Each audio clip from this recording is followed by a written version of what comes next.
A scuffle is carried out as a group of people are trying to force their way into the protest that magistrate court. As you can hear, police are firing.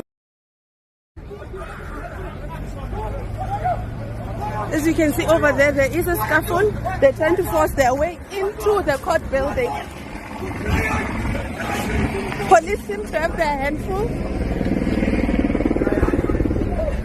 Two suspects are appearing before this court today on a charge of assault after they allegedly assaulted and set dogs at a farm just outside here in Protesta. This is the two suspects' second appearance. For appearance, they're expected to apply for bail today.